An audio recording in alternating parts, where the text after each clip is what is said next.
Kitang-kita naman sa mga mukha yung inisili kaya sila tumabi, no?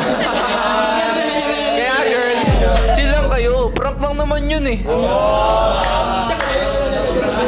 Ganun ba? Prank lang yon. Girls, edi congrats! Girls, gusto ko malaman, bakit parang nakahiwalay kayo? Naiinis po kami mga girls. Tapos ayun po, nangaasar pa rin po sila hanggang ngayon. Parang hindi po sila nagsisisi.